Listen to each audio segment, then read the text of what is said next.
I think it might get trumped here. Really? I don't know. In this movie, you mean? Mm-hmm. There's a big ol'...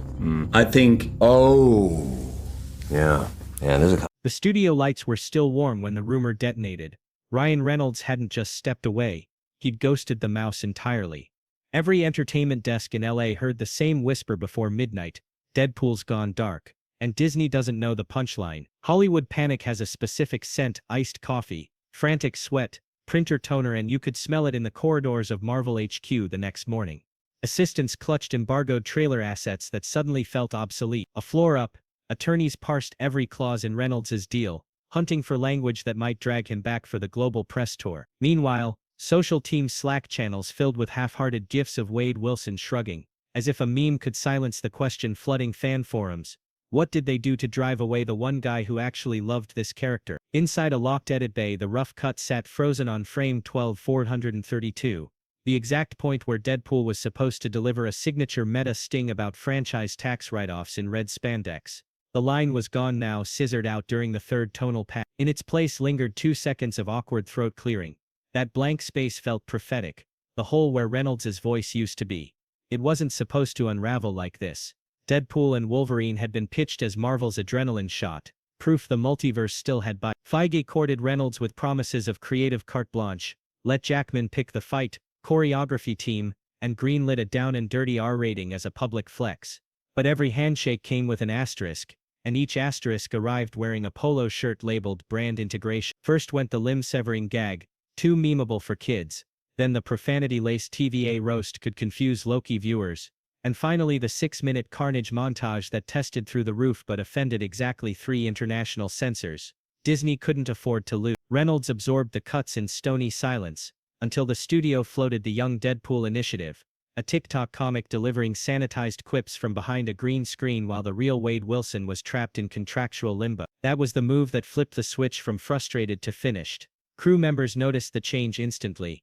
The improv stopped, the set playlists went silent, even the ever-present aviation gin bottles disappeared from craft services. One grip compared the mood to watching a neon sign flicker, then go dark for good.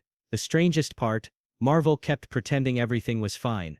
They rolled out a slick CinemaCon teaser, stuffed with Portal sparkle and a cameo carousel designed to juice reaction video. But influencers left the hall whispering that the trailer felt off, like someone wearing a Deadpool costume without the human rage inside. Box office tracking dipped 12% overnight. Internal analytics blamed audience fatigue, but the spreadsheet column labeled Reynolds' social reach sat at 0, an empty cell that screamed louder than any red number. Behind the scenes, Disney activated its sunset protocol. That's corporate shorthand for erase, replace, repackage. Graphics teams prepped evergreen Deadpool assets with no actor likeness. Consumer products wrote up guidelines on how far voice match AI could legally imitate Reynolds' delivery. One exec emailed a bullet point plan to migrate the IP into family-friendly animation by 2027. Subject line: mouse ears on the mask. Reynolds saw the same leak the fans did. His answer was the billboard: black, white, brutal, silence is golden. Just not the box office. The photo hit Twitter at 7:04 a.m. By 7:30. Disney PR had drafted talking points calling it playful brand synergy. Nobody believed them. Variety's lead-in captured the industry mood. When your loudest marketing beat is the star who won't promote you, maybe the joke's on the studio. Then came the Netflix coup. A 9-figure multi-format pact landing the same day tickets opened for pre-sale. Headline writers had a field day. Ryan Reynolds' max effort slaps Disney while signing with streamer rival. Overnight, Deadpool's absence transformed from rumor to verdict. Theater chains slashed opening weekend forecasts again. AMC's CEO reportedly called Disney begging for exclusive footage with Reynolds' face. Legal answered that all such material was pending talent approval. Translation: not happening. Inside Marvel's glass bunker, Feige convened an emergency breakfast with Jackman. Eyewitnesses said the meeting lasted 20 minutes, long enough to request one final pickup day to punch the jokes, short enough for Jackman to realize no amount of adamantium could fix a script neutered by committee. He shook hands, thanked Kevin, walked into the hallway and texted Reynolds a single word: escape. By dusk the hashtags had shifted. Save Deadpool morphed into Free Ryan, and 1,000 pundits filmed TikToks explaining how Disney bought an anti-hero only to lobotomize. The narrative calcified in real time, a case study every young producer will cite for decades. When you purchase chaos, you better know how to dance with it, or prepare to watch it burn your playbook. And that was only Tuesday. Before we peel back the next layer, Please like and subscribe to stay in this loop of corporate sins. Alright, let's pick up on Wednesday morning, the day Disney realized silence can bankrupt a blockbuster. Wall Street smelled blood at opening bell. Analysts on CNBC didn't mince words. Deadpool and Wolverine is tracking like Indiana Jones 5 without the goodwill. Disney stock slid 4% in 90 minutes, erasing $7 billion in market cap. A leaked JP Morgan note framed the panic succinctly. Key talent disengagement, a demand evaporation. Translation: when the mouthy mirth shuts up, so do the ticket buyers. Upstairs in Burbank, the response was pure spreadsheet triage. Marketing chiefs ordered a brand-neutral uplift campaign code for drowning feeds in nostalgic clips from the first 2 Fox films, hoping viewers wouldn't notice the absence of fresh Reynolds riffs. But fandom did notice. Reddit's Marvel Studios front paged a meme that went viral. Deadpool holding a Disney muzzle with the caption, "House ruled on 1, no talking in the mousetrap." 24 hours, 120K upvotes. CNBC quoted it on air. Midday, the talent relations crisis call exploded. Disney's top comms exec asked whether Jackman could front-load the European junket alone. His agent reportedly answered, "He's an equal star, not the janitor." The Zoom went dead. By 3, Variety confirmed international press was postponed for scheduling harmony. PR euphemism for our lead actor refuses to rescue a film we sanitized. Netflix poured gasoline on the bonfire at 5:17 p.m. Their Twitter account posted a 10-second teaser for Ryan's new heist show. No title, no context, just Reynolds breaking the fourth wall. Reminder: every streamer needs a little chaos. Guess who brought the match? The tweet outperformed Disney's entire Deadpool spot rotation in engagement within 3 hours. Internal Disney analytics flagged it as a sentiment inversion event. The audience now rooted for the deserter. Sentiment inversion event. The audience now rooted for the deserter. Thursday, Comic-Con Eve. Feige's team drafted a last-ditch gesture. Invite Reynolds to Hall H for a surprise cameo, scripted, vetted, zero improvisation. The offer: a 7-figure appearance fee, full creative veto on merchandise, plus a charitable donation to sick kids in his name. The reply from Maximum Effort's lawyer: a single PDF. It contained a photo of Wade Wilson holding a cardboard sign, "Freedom isn't a cameo." End of negotiation. Minutes later, Reynolds' Aviation Gin account dropped a limited bottle called Cutting Room Floor. The label copy read, "Aged 3 years, watered down in post." Sold out in 2 hours. Friday, Hall H itself. Marvel filled the slot with an AI-generated sizzle reel that hawked untold multiversal possibilities.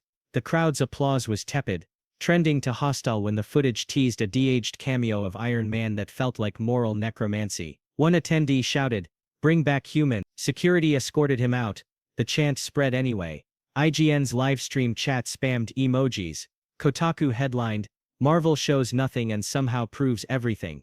Backstage, a junior producer opened Twitter and whispered a line destined for company lore. "We're getting ratioed live." A senior VP allegedly muttered, "This is Justice League 2017 with mouse ears."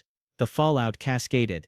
Theaters slashed advanced screen counts, citing disappointing interest curves. Hasbro paused a Deadpool toy line to re-evaluate shelf velocity. Fortnite renegotiated their promotional crossover, demanding a Fortnite skin of Ryan speaking. Disney balked. Epic walked. According to insiders, Bob Iger assembled the same task force that handled the Pirate Step fiasco. Their takeaway: if Reynolds owns the conversation, we exit the conversation. Cue radio silence across all official channels. Reynolds meanwhile weaponized generosity. He pledged $1 million to Make-A-Wish, every cent pegged to views on a YouTube short, titled "Thank Disney for Motivating Me." It hit 10 million within a day. Even journalists who normally toe the studio line admitted the optics war was over. Theard's op-ed headline: Deadpool beats Disney without saying a word. Investors demanded answers on the next earnings call. Iger recited a sober script about content recalibration. The Q&A went south when an analyst asked whether the studio still considered star-driven franchises an asset. Iger's mic clicked silent for 7 seconds, a lifetime on Wall Street. By closing bell, DS shed another 3%. Late Friday, a Disney HR memo leaked. Subject: guidelines for digital discourse. Staff were advised to avoid joking about Reynolds on social or amplifying unverified narratives. The memo tried to muzzle 23,000 employees. Screenshots hit TikTok within hours. The Streisand effect did the rest. Weekend projection models cratered. Box office pros now peg Deadpool and Wolverine at $55 million domestic, barely half Doctor Strange 2. AMC flipped premiere screens to Inside Out 2 Encore. Kevin Feige per Deadline looked like a man reviewing multiverse collapse in real time. And that, dear viewer, was only week 1 of Disney's loudest silent disaster. Tap that bell to make sure you catch the final chapter where the mouse scrambles for a plan C and Reynolds unleashes his closing gag. One Disney literally cannot sue him for. Trust me, you'll want front row seats. Monday's soft $52 million domestic opening for Deadpool and Wolverine detonated a chain reaction Disney never rehearsed. Wall Street analysts tagged it brand cannibalization. Twitter trended "Free the fourth wall," and inside Burbank a combative Zoom ended with Ryan Reynolds muting a vice president mid-sentence. By dawn his reps had declined every remaining press junket, while Marvel Legal fired off preservation notices accusing him of implied disparagement over a throwaway joke he'd ad-libbed for a children's hospital fundraiser. An overreach that collapsed once TMZ ran the clip and public sentiment swung squarely behind the loud Canadian with cheaper gin. Netflix smelled blood, greenlighting an $80 million meta-action series called Fourth Wall Breakers to begin shooting the moment Reynolds' gag order sunsets, and Hasbro rang to resurrect a long-dormant X-Force toy line. Both deals negotiated before Disney's lawyers realized their exclusivity clause had lapsed during last year's strike. Meanwhile, Marvel's Story Group convened an emergency off-site at the Roosevelt Hotel, freezing every multiverse pitch that relied on legacy cameos and drafting a narrative integrity task force that rank-and-file writers instantly rebranded the No Joke Squad. The directive: no more portal gags, no more meta-references to studio misfires, and absolutely no jokes about algorithmic greenlighting. Hugh Jackman, still contractually obligated to smile, tried mediating over steak and Jenga at Reynolds' maximum effort trailer, but after the third rewrite stripped Wolverine of blood and one F-bomb too many, he toasted the crew, called the film a curtain call, and flew home. Funko leaks, an SNL cold open, and a rumored South Park takedown turned Reynolds' silence into wildfire meme currency, culminating in shareholders hammering Bob Iger on the next earnings call. What's the ROI on muzzling the only franchise that still prints money? Sending Dis down 4% before lunch. Facing revolt, Disney reopened talks, conceding R-rating purity, Downey-level back-end points, and an unprecedented clause stating that satire of Disney can never again be labeled disparagement. At D23 the optics pivot was complete. Feige forced a grin as Reynolds bounded on stage, yellow Wolverine glove in one hand, aviation gin in the other, and told 7,000 fans, "Turns out you can teach an old mouse new tricks, you just need louder jokes and cheaper liquor." A one-liner met with the kind of roar that makes executives swallow PowerPoints. While the crowd cheered, insiders recognized the real punchline. Marvel didn't win Ryan back. Ryan taught Marvel the cost of owning characters without partnering their creators, a lesson immortalized on the first slate card of his Netflix pilot Scene 1A. Don't let them own your punchline.